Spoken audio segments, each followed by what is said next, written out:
साथियों नमस्कार, एक बार फिर से आप सभी का स्वागत है आपके अपने YouTube चैनल पर। आज मैं वीडियो लेकर के आया हूं बीपीएससी टीआरई 4.0 को लेकर के। आप लोगों के काफी डाउट आ रहे थे, जिसके अंदर आपके ये सभी डाउट क्लियर हो जाएंगे। योग्यता को लेकर, पदों को लेकर, एग्जाम पैटर्न को लेकर के, एज लिमिट को लेकर के, और अदर स्टेट वाले अप्लाई कर सकते हैं कि नहीं कर सकते, और कर सकते हैं तो कितने % में वो अप्लाई कर सकते हैं, वो सारी बातें मैं आपको बताऊंगा।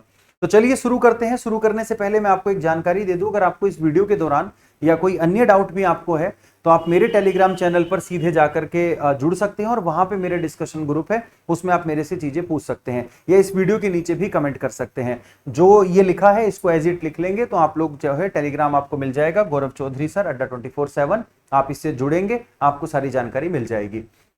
सबसे पहले बात एज की कर लेते हैं। तो हमारी जो वैकेंसी आती है वो 4 वर्गों में आती है, 1 से 5, 6 से 8, 9 से 10 और 11-12। जिसमें हम 1 से 5 को पीआरटी बोलते हैं। तो वहां पर हमारी जो एज लिमिट है वो हमारी 18 से 37 साल है। बाकियों में हमारी जो एज लिमिट आएगी वो हमारी 21 से 37 साल आप लोगों की आ जाती है। दूसरी चीज मैं यहां पर आपको बता दूं कि जो वुमेन है या एससी या ओबीसी कैटेगरी है या बीसी कैटेगरी है, तो उनके लिए यहाँ पे 3 साल का और रिलैक्सेशन है, 40 साल हो जाती है। और जो एससी एसटी है उनके लिए 5 साल का रिलैक्सेशन होकर के यहाँ पे 42 साल हमारी जो है हो जाती है। इसी के बाद जब हम आगे बढ़ेंगे प्यारे साथियों, तो एग्जाम पैटर्न पे बात करेंगे। एग्जाम पैटर्न में आपको जैसा कि मालूम है कि 150 हमारे जो है मार्क्स हैं और 150 ही हमारे क्वेश्चन है, मतलब एक क्वेश्चन 1 मार्क्स का है। बट ये हमारा 3 पार्ट में बटा होता है। 3 पार्ट में अगर हम यहाँ पे बात करेंगे तो ये लैंग्वेज वाला पार्ट होता है हमारा, जो क्वालिफाइंग होता है नेचर में। उसके बाद एक पार्ट हमारा जीएस वाला पार्ट होता है, और एक पार्ट हमारा जो होता है यहाँ पर प्यारे साथियों सब्जेक्ट वाला होता है, कंसर्न सब्जेक्ट वाला। तो मतलब अगर मैं यहाँ पे बात करूंगा तो आप एक बात समझिएगा कि जिनका वर्ग 6 to 8 है, जिनका वर्ग 9 10th है, और जिनका वर्ग 11 12th है, तो वहां पर वो क्या करेंगे कि आपको जो है सबसे पहले 30 क्वेश्चन जो मिलेंगे वो लैंग्वेज के आपको मिलेंगे।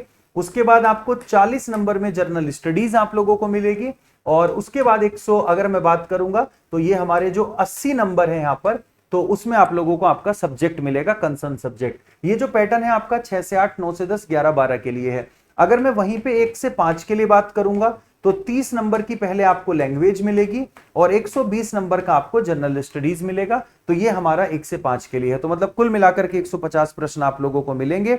2.5 घंटे का आपका पेपर होगा। मतलब आप देखोगे इसमें सारी चीजें जो है वो 150 150 150 की हैं। अगर मैं टीआरई 3.0 की नोटिफिकेशन के हिसाब से बात करूं तो यहां पर कोई भी नेगेटिव मार्किंग आपको देखने को नहीं मिलती है। यहां पर आप इस तरह से देख सकते हैं कि पार्ट 1 में आपका लैंग्वेज होता है, जिसमें इंग्लिश, हिंदी, उर्दू, बांग्ला, ये हमारी सब्जेक्ट की मतलब ये हमारी जो है लैंग्वेज है आप लोगों की। उसके बाद अगर मैं यहाँ पे बात करूं, आप यहाँ पे एक चीज देखिएगा, अब जैसे मैं इन भाषाओं की बात कर रहा हूं तो यहाँ पे इंग्लिश आपको लेनी है, और इन तीनों में से कोई भी एक आपको चूज करनी है। उसके बाद जनरल स्टडीज में अगर हम बात करते हैं तो वहां पे मैथ्स के क्वेश्चन पूछे जाते हैं। ये बातें मैं आपको 6 to 8 के लिए, 9 10th और 11 12th के लिए मैं ये बातें आपको बता रहा हूं।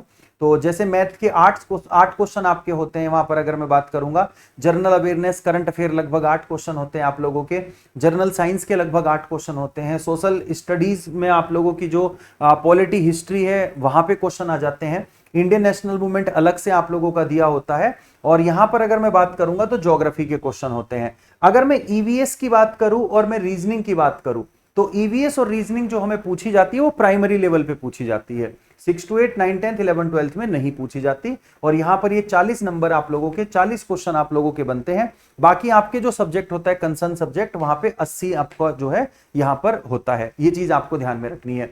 अगर मैं इसी चीज को प्राइमरी लेवल पे बात करूं तो सबसे पहले वही अगर हम यहां पे बात कर रहे हैं तो आप लोगों का जो है 30 नंबर के 30 क्वेश्चन आपके लैंग्वेज के होंगे, जो कि क्वालिफाइंग होगा, और फिर 120 नंबर आप लोगों के जो होंगे जनरल स्टडीज होंगे।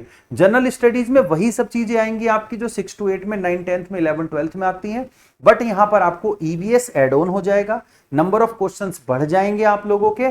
और जैसे वहां पे करंट अफेयर के 6 7 8 क्वेश्चन आते हैं, यहाँ पे करंट अफेयर के 20 क्वेश्चन तक आ जाएंगे, साइंस के क्वेश्चन बढ़ जाएंगे, ईवीएस बढ़ जाएगा, रीजनिंग के सवाल बढ़ जाएंगे, मैथ के सवाल बढ़ जाएंगे। तो ये हमारा यहाँ पर जो है इस तरह से 150 का हमारा यहाँ पे कॉम्बिनेशन बनता है। 2.5 घंटे का पेपर यहाँ पर भी होता है।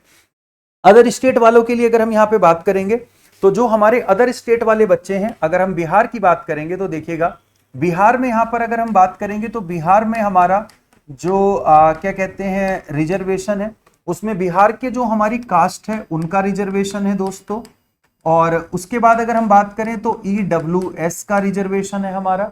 और उसके बाद अगर हम यहाँ पे बात करेंगे तो उनका रिजर्वेशन है जो बिहार की लड़कियां हैं। और उसके बाद जो बच्चों ने बिहार का, जिनके पास मूल निवास या बिहार से जिन्होंने 10th-12th की है, तो उनका भी प्यारे साथियों यहाँ पे रिजर्वेशन है।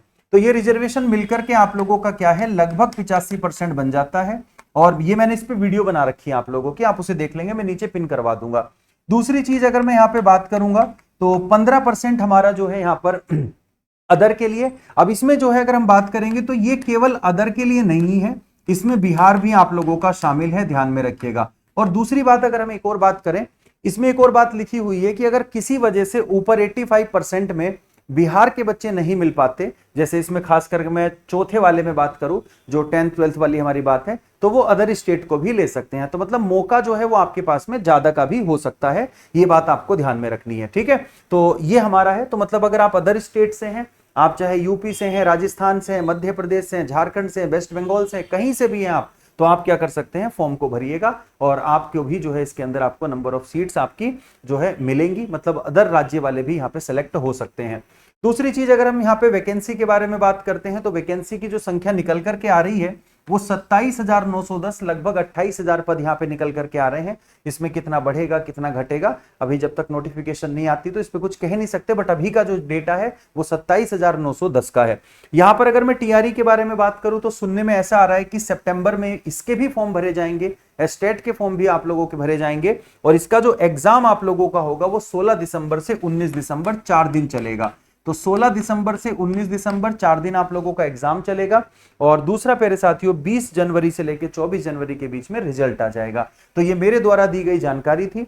बाकी मैं आपको बता दूं कि जर्नल स्टडीज की पढ़ाई के लिए जो आपके 40 नंबर हैं और आप लोगों के पीआरटी में जो 120 नंबर हैं, इसके लिए मैं आपकी डेली क्लास लेता हूं शाम को 7 बजे। तो आज से ही नई सीरीज हमारी स्टार्ट हो रही है, तो शाम को 7 बजे टीचर्स अड्डा चैनल पर आप मेरे साथ जो है बिल्कुल भी जुड़ना ना भूलें, 7 बजे की क्लास में। दूसरा, अगर आपको फिर भी कोई डाउट रह जाता है तो आप क्या कर सकते हैं प्यारे साथियों, ये टेलीग्राम चैनल है, इस पे जुड़ जाइएगा। जो भी डाउट होगा, जो भी क्वेरी होगी, मैं वहां पे आप लोगों की क्वेरी सॉल्व कर दूंगा।